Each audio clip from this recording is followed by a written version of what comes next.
Bienvenue sur Fil Horizon, le rendez-vous des personnes qui aspirent à se libérer et ouvrir leur horizon.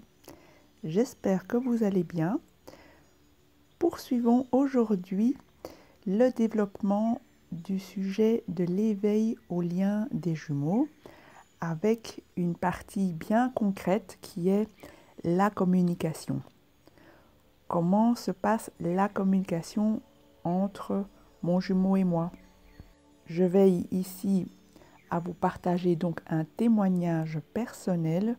Je ne prétends pas qu'il puisse s'appliquer à l'ensemble des duos d'âmes, car comme nous l'observons essentiellement, chaque duo aura ses codes. Donc il s'agit ici de plus dégager donc des grands schémas de communication spécifiques à ce type de lien. Parlant de code, eh bien, j'ai toujours visualisé le cœur de mon compagnon comme un coffre-fort dont il fallait justement craquer le code secret. Donc, chaque jumeau d'âme a son code secret. Et je crois toujours que c'est grâce à la finesse d'esprit et la pureté de cœur que l'on parvient à trouver ce code. J'en profite pour vous partager un phénomène nouveau que je vis actuellement. Seulement maintenant, donc nous sommes 2 ans après notre connexion avec mon jumeau, je parviens à ressentir une émotion forte en pensant à lui. Alors je m'explique.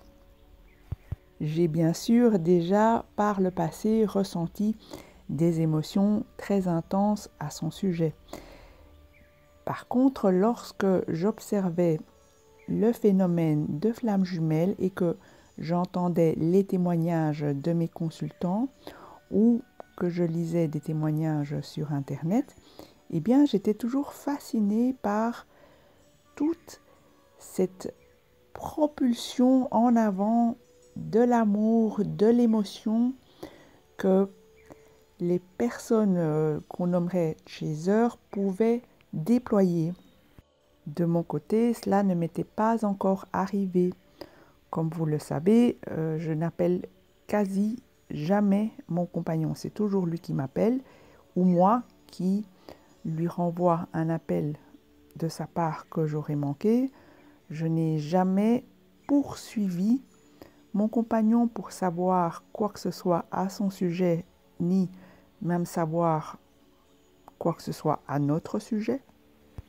La communication entre nous se passe bien sûr comme dans n'importe quel couple, mais je ne ressens pas un moteur de mon côté qui me propulse vers mon compagnon.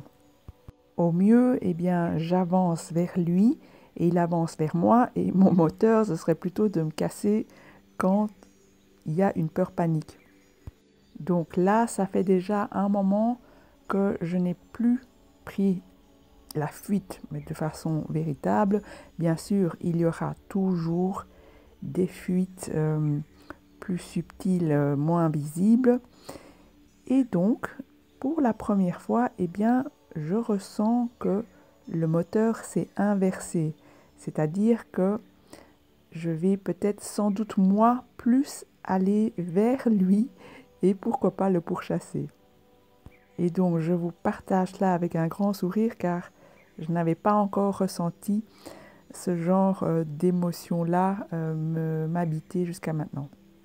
D'après moi, elle arrive suite à une construction et à une stabilité émotionnelle ressentie dans notre lien et notre relation. Ce serait comme si nous étions parvenus enfin à nous apprivoiser et, au fil du temps, renforcer la solidité de notre base de sécurité. Donc, nous représentons une base de sécurité l'un pour l'autre et cela suite certainement à la guérison du lien d'attachement. C'est-à-dire qu'en tant qu'humains, nous avons tous un type d'attachement qui a été prédéfini dès nos premiers moments d'incarnation par les liens que nous avons entrepris ou pas avec notre première figure d'attachement. Et ce type de lien se définit à travers le soin que nous avions obtenu pendant nos moments de besoin. Un nouveau-né aux prises de ses besoins premiers et donc vitaux développera par la suite donc son type d'attachement futur en fonction de la qualité de la réponse qu'on lui aura apportée. Pour ma part, j'avais jusqu'à présent un type d'attachement qu'on appelle insécure. Je vous rappelle rapidement les différents types de liens. Et donc, il y a plus ou moins, mais vraiment à la très grosse louche, 50% de personnes qui ont un type de lien sécure et l'autre moitié un type d'attachement insécure. Parmi les types insécures, il y a les évitants, les ambivalents et les désorganisés. Et donc, je pense que je suis plutôt de type évitant.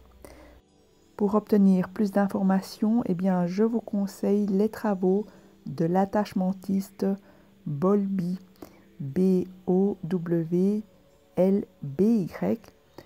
sur lesquels donc toute cette théorie se base. Plus concrètement parlant de couple, lorsqu'une personne à l'attachement insécure se retrouve face à une autre personne à l'attachement insécure, cela donnera une relation insécure. En revanche, une personne à l'attachement sécure qui serait en couple avec une personne à l'attachement insécure va occasionner à la relation de devenir sécure. Et vous devinez bien qu'un couple de flammes jumelles est plus généralement un couple de personnes insécures. C'est pourquoi il sera plus favorable si celui des deux qui est au courant du lien se sécurise en premier pour permettre à la relation d'être plus stable et harmonieuse. Dans le cas des flammes jumelles, il y a une résilience chez les deux jumeaux qui va créer une émulation de cette sécurisation ou à l'inverse, une insécurisation d'autant plus forte. Donc, selon la théorie de l'attachement de Bowlby, deux personnes insécures ensemble ne pourront que produire un résultat insécure. Mais dans le cas justement des flammes jumelles, vous verrez que c'est une exception. La résilience agissant sur l'un, va se répercuter sur l'autre et ainsi de suite, comme une boule de neige, les deux résiliences vont permettre à la relation de s'épanouir. Et donc, c'est ce qu'on appelle une croissance post-traumatique, car comme je vous l'ai déjà exprimé, les flammes jumelles sont des êtres qui ont connu énormément d'expériences traumatisantes, et cela en raison de leur hypersensibilité. Et c'est cette rencontre-là qui va permettre d'alchimiser tout cela. Je précise que cela se produit sous l'effet des deux jumeaux. Donc ce n'est pas un qui sécurise l'autre, c'est un qui démarre et l'autre qui enchaîne. Et donc c'est dans ce partenariat que la résurgence de l'amour peut se produire. Et aussi, malheureusement, la destruction. Ici, je prends le temps de vous rappeler donc toutes les études psychologiques à propos du lien d'attachement. Pourquoi je fais cela? Parce que, au fond, un lien de flammes jumelles ne pose pas de problème au niveau des âmes, donc au niveau spirituel, je n'ai pas grand-chose à vous partager, mais c'est au niveau de l'incarnation de la personnalité et des égos que cela coince. Et donc, comment approcher ce relationnel à travers les égos, puisqu'ils sont là. Donc, il va falloir en tenir compte et faire avec. Juste se dire qu'on va tuer l'ego, eh bien, n'a pas été une voie très efficace pour moi, puisque de l'ego, nous en avons besoin.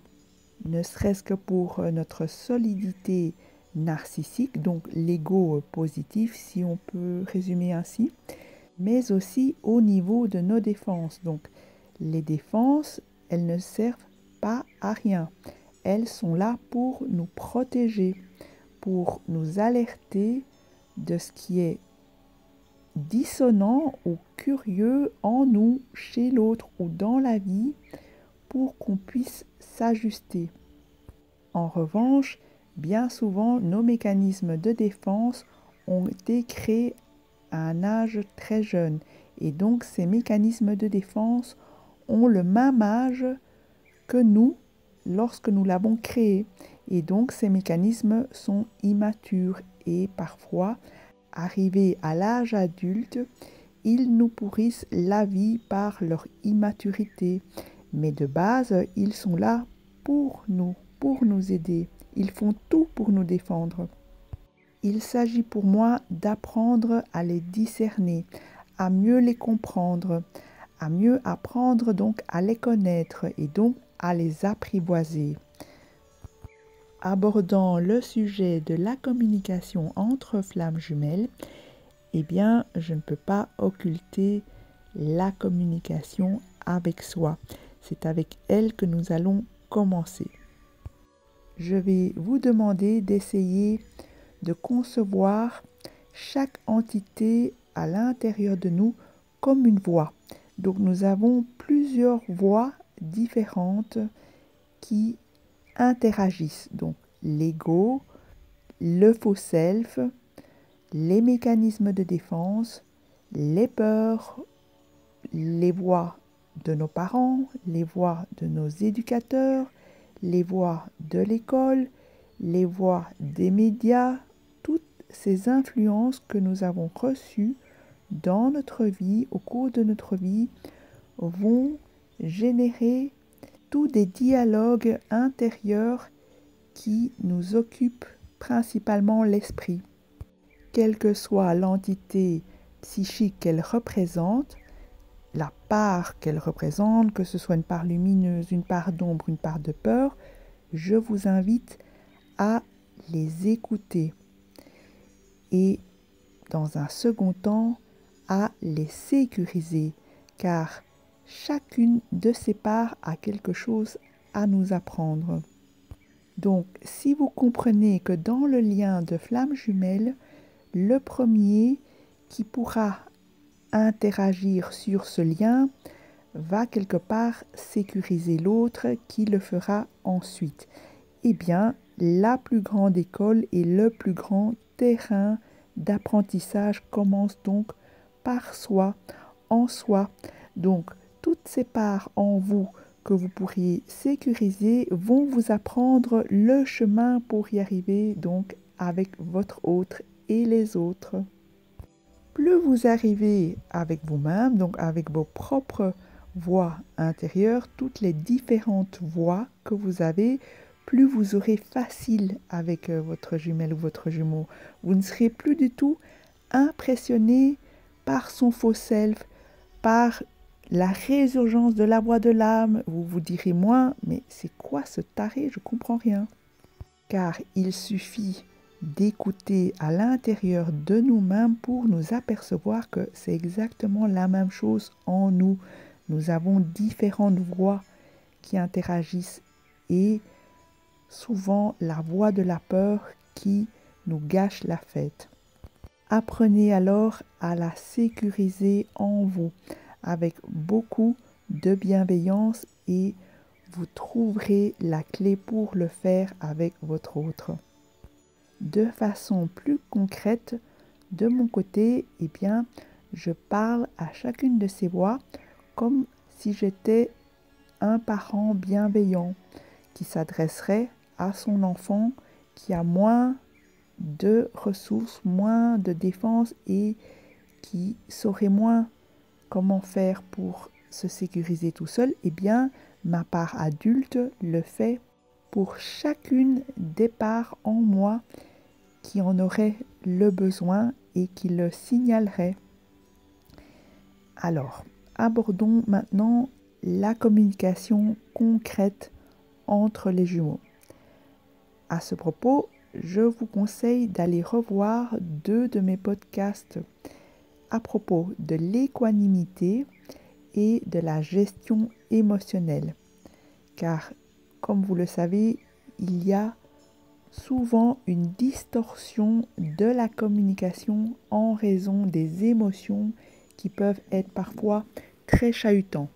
Si l'on reconnaît que 2 flammes jumelles sont des êtres meurtris et traumatisés, eh bien cette distorsion vient justement de l'affect, de ce que le trauma et le traumatisme continuent à activer en nous. Donc, la communication n'est pas évidente entre flammes jumelles. Ça, nous sommes bien d'accord là-dessus. Donc, une phrase prononcée par l'un ne sera pas toujours entendue de la même façon par l'autre. Et ce ne sont pas les mots ou la langue qui font obstacle, ce sont plutôt les énergies, donc polluées par tous nos traumatismes. À terme, nous en viendrons tous à épurer nos mémoires karmiques, nos mémoires généalogiques et tous les traumas que nous avons ressentis dans cette vie. Une fois cette purification et cette alchimie opérée en nous, eh bien, nous parviendrons de façon plus fluide et plus aisée à ce qu'on appelle l'affirmation juste. Donc, ici, je ne suis pas en train de vous faire une formation, je vous transmets simplement mes clés de compréhension. J'y vais donc en ligne droite. Si vous avez besoin de plus d'explications, si vous avez besoin d'un accompagnement, n'hésitez pas à me contacter. Ce que je vous partage ici est un retour d'expérience. Donc, selon ce que j'ai observé dans ma relation, seule l'affirmation juste permet une communication authentique et harmonieuse entre mon compagnon et moi. Et du reste, que je la ramène avec mon ego, que je la ramène avec mon trop grand cœur, que je la ramène avec ma grande gueule, j'ai envie de dire, eh bien, ça ne fonctionne pas. C'est-à-dire que tout ce qui va sortir de cette sphère d'affirmation juste et authentique va secouer à nouveau les parts les plus fragilisées de chacun et donc à nouveau nous retraumatiser. Donc ici je parle bien sûr d'extrême, mais bon, parmi les gens hypersensibles, il ne faut pas grand-chose pour arriver à une extrême, mais ce que je veux dire, c'est que au quotidien, eh bien, nos égos sont encore fort présents, mais cela n'agit pas non plus dans la destruction de la relation. Ça veut simplement dire que cela ne permet pas spécialement un rapprochement. Et qu'est-ce qui permet donc le rapprochement? Eh bien, nous allons le voir immédiatement. Je vous ai préparé une image pour simplifier mon explication. Donc, vous comprenez grâce à cette image que nous devons arriver à une forme d'équilibre dans cette relation et cette communication. Dans mon expérience de flamme jumelle par le passé, avant donc justement de comprendre toutes ces clés et tous ces outils, eh bien, je passais bien souvent du mode passif au mode agressif. Alors, quels sont ces modes? Eh bien, le mode passif, c'est quand je m'imagine que il n'y a rien à faire, que si nous sommes flammes jumelles, eh bien, mon compagnon va tout régler tout seul, ou alors que j'ai peur justement d'intervenir au niveau de la communication en croyant que je vais me faire rejeter, donc je vais surtout me planquer et ne rien faire. Ou alors c'est lorsque je me dis que la vie est chargée de nous réunir, ou alors lorsque je me dis que tout est juste et que je n'en fais rien d'autre, ou encore c'est lorsque j'observe dans la réalité des choses injustes et que je crois qu'il faut que je m'en occupe toute seule en traitant la réalité intérieure chez moi. Ce qui, sans affirmation à l'extérieur pour remettre de la justesse avec mon compagnon, serait un déni de la réalité extérieure. Lorsque je sature de ce mode passif, que se produit-il? Eh bien, je passe dans le mode agressif. Je me dis que j'en ai marre de ce lien incompréhensible, j'en ai marre de ma relation avec mon compagnon qui pourrait très bien se bouger aussi et qui ne le fait pas, et que je vais lui faire savoir. Et donc, je vais m'adresser à lui sans me rendre compte que je suis tout à fait excédée d'être restée trop longtemps dans mon mode passif. Et là, ça va exploser. Donc, je crois bien que tout le monde connaît cette valse permanente entre le mode passif et agressif. Donc, le mode passif où, en fait, on ne sait même pas ce qu'on doit faire dans ce lien de flamme jumelle, et le mode agressif quand on en a carrément marre de ne pas savoir quoi faire. L'oscillation entre ces deux modes peut même se produire d'une heure à l'autre parfois, de quoi devenir complètement dingue. Il pourrait s'agir là de différentes voix et donc différentes parts psychiques en nous qui s'expriment. Elles ne s'expriment pas pour rien, elles manifestent la tension du paradoxe entre l'ego et l'âme. Et comment cette tension-là finira par s'apaiser?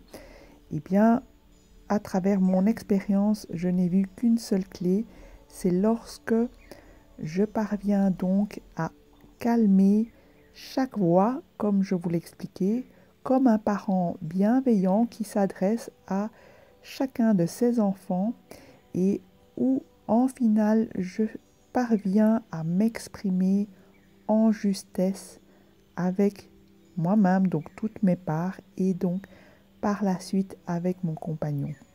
Alors, une remarque dans cet exercice, c'est qu'une affirmation juste ne l'est pas que pour soi. Donc, à ne pas confondre avec l'affirmation de soi. Une affirmation juste, elle est juste pour tout le monde. Donc, dans le mode passif, eh bien, en général, on n'ose pas aller s'affirmer, et dans le mode agressif, on le fait à l'autre extrême beaucoup trop, de manière inadaptée. Et donc, il s'agira de mettre le curseur au milieu pour trouver la justesse.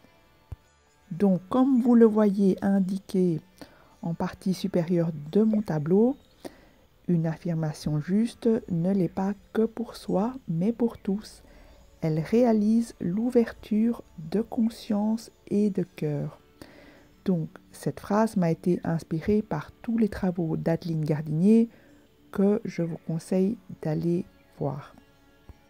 Une affirmation juste, c'est quoi? C'est une sorte d'équilibre intérieur qui va se manifester à l'extérieur. C'est lorsque toutes les petites voix en nous ont été apaisées les unes après les autres et qu'il ne restera plus que la voix de l'âme. Et lorsqu'on me posait la question sur le dernier podcast, comment aller au-delà de l'ego, eh bien, vous avez là une clé, un outil pour pouvoir avancer.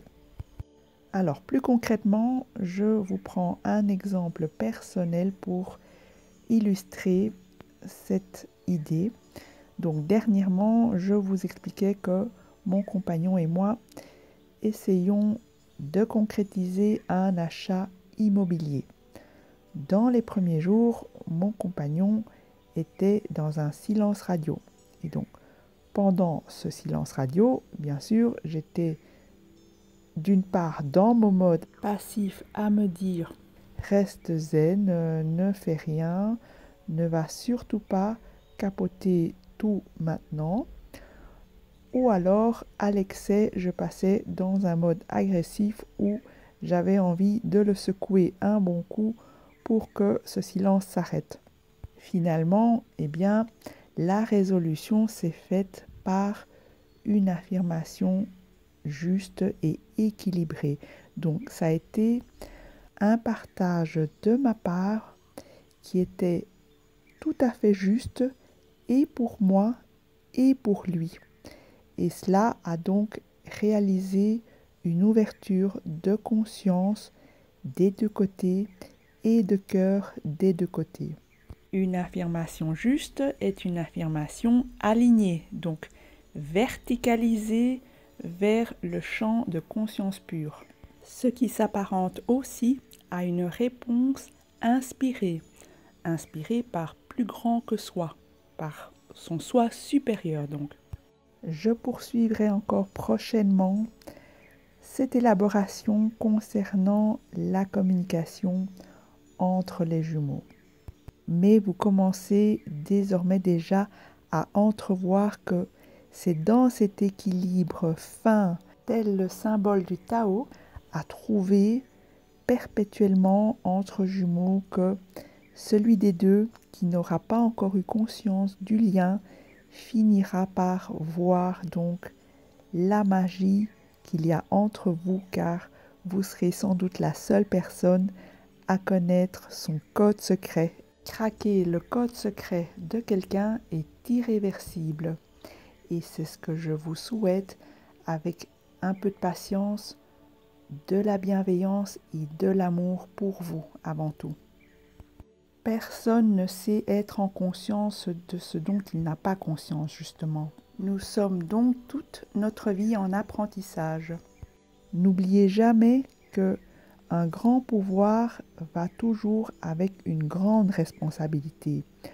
Lorsqu'on touche à ce point le cœur et l'âme de quelqu'un, eh bien, nous lui devons de le faire par amour pour le libérer, d'avancer sur la pointe du cœur avec beaucoup de respect, de précaution et de bienveillance. Je pense que vous qui m'écoutez ignorez le grand pouvoir que vous avez sur votre autre et donc ce grand pouvoir ne va pas sans une grande responsabilité. Et notre toute première responsabilité, c'est de libérer notre âme en premier, car après, nous ne verrons plus jamais notre autre de la même façon. Je vous rappelle que ce lien est un lien d'amour magnifique entre âmes jumelles et qu'il s'agit de lever les voiles de l'illusion, donc de l'ego, pour pouvoir le voir et le vivre pleinement. J'espère que vous avez apprécié ce podcast. Si c'est le cas, je vous remercie de le liker, de le partager ou de vous abonner pour avoir les suites de mes tribulations. Je vous remercie de me suivre pour tous vos commentaires et aussi de me soutenir. Prenons de la hauteur et ouvrons l'horizon. Au revoir et à bientôt.